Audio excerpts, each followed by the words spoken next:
Oh, the mortal voice, with glee and joyous verve they send along, to land upon my shores like foam to sand.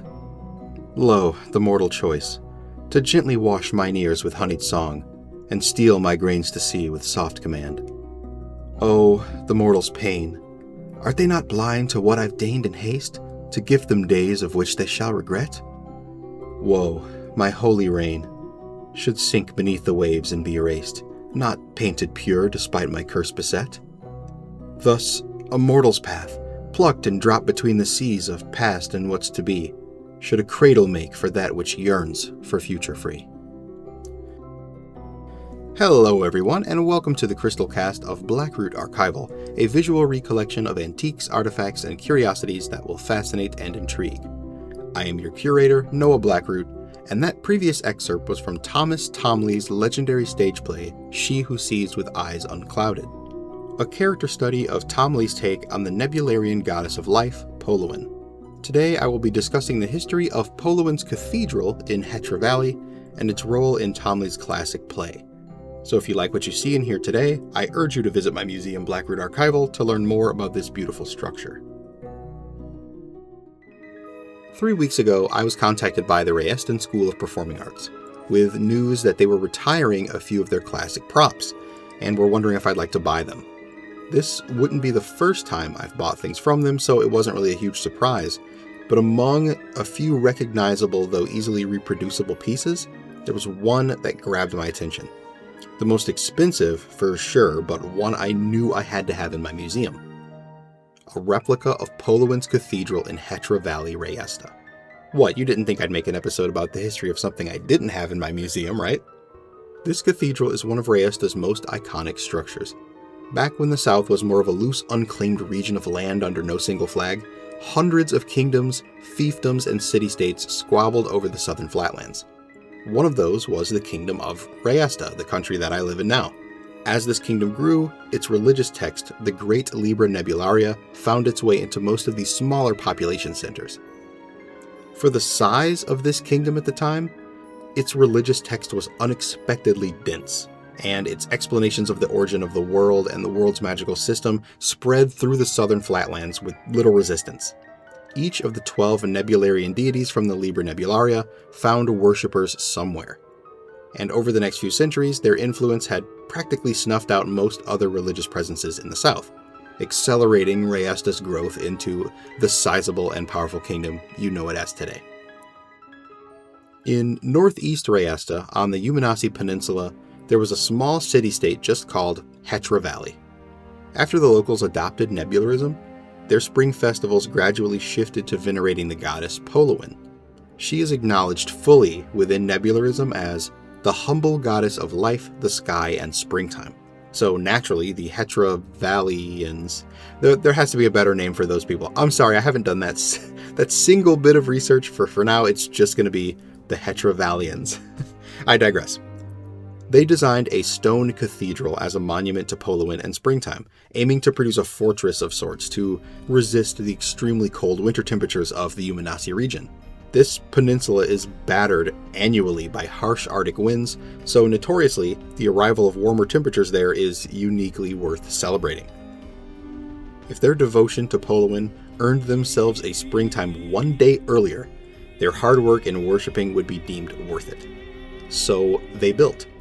And while most of us might be used to more square buildings, natural hexagonal formations from the region's plentiful volcanic rock paved the way, no pun intended, for an architectural style known as Evetuism to be born. In the Evetuist style, hexagonal shapes are the dominant language within floor plans, given the construction material. And on the exteriors, organic clusters of volcanic rock at various heights resulted in a visual display of vertical stripes, 60-degree angles, and hexagonally symmetric geometry. Mud and sand were packed between the stones to help adhere the blocks together and insulate the interior. Due to the sheer amount of stone required to make a building this size, the resulting structure feels heavy and strong. It doesn't exactly echo the breezy and vivacious demeanor often associated with Polowen, but for the Hetra Valleyans, a pragmatic bastion of a building to hunker down in during the winter was necessary to worship a springtime goddess. Within the Libra Nebularia, Polowen is represented with the color violet, so they decorated the outside of the cathedral with engravings of soft bloom and lavender to evoke the color in the absence of accessible violet dyes. The windows, on the other hand, used as much violet sea glass as they could find and let in wide, breathtaking views of the sky. Soon after its construction, Polowen's cathedral became the social and cultural center point of Hetra Valley.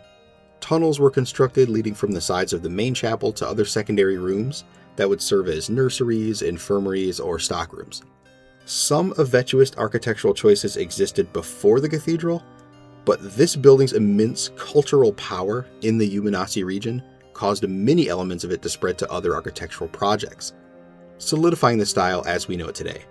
The floral carvings, the purple color scheme, and the hexagonal floor tiles specifically spread across northeast Rayasta, sometimes even divorced from the concept of Polowen altogether. But now I want to go back to the prolific playwright I mentioned earlier. Tomas Tomli, who needs no real introduction, spent much of his childhood years in Umanasi.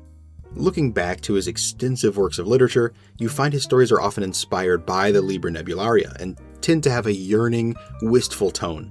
The characters often finding their goals or dreams just out of reach by the end of the story. Dreams of Siena and Wyvern's Wing Symphony being two of the most well-known stage plays in all of Vexia.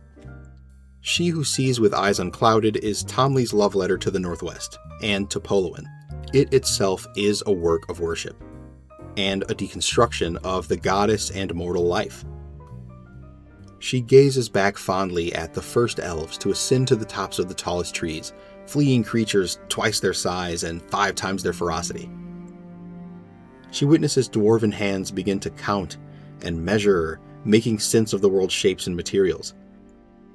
She admires the orcs as they learn to tame and raise the wildest of her creatures. She watches humankind discover magic. When a forest fire rages uncontested, she peers through the smoke as the elves abandon their homes. When the first sailboat is constructed by dwarven hands, she watches its creators drown. She clenches her fist, hearing the orcs mourn their dead, slain by something else she created, something too small to even see. She waits with bated breath, listening to a human boy pine for his crush, and weeps when their kingdoms go to war with each other. The soliloquy I read earlier continues after I left off, with Polowen, the goddess of life, attempting to decide whether or not she deserves the mortal's worship, and what it means to be a deity in general. The play is dramatic and existential, with this moment serving as the climax of Act 1. The actress portraying Polowen paces around a model of the cathedral at Hetra Valley just like this one, begging the mortals to spare her from the joyous celebration held in her honor. The tumultuous sequence of emotions is the main selling point of the piece, hinging on the emotional range of the performer, who must switch from curious to uncomfortable to guilt-ridden and indignant and humbled. Regardless of Polowen's desperate cries, mortals will embrace what time we have. We will sing and build and dance and laugh and fight and die and love and eat and grow and change and laugh and fight and die again, but only because Polowen made it so. The ultimate irony of Polowen's plight is that the moment she shared her spark of life with this unpredictable world we call Vexia, she surrendered her protection over that gift as well. I hope you enjoyed my personal depiction of Polowen. Tomli's depiction of her in Eyes Unclouded is so compelling, I think it's pretty much irrevocably altered mortals' relationship with Polowen and worshipping her.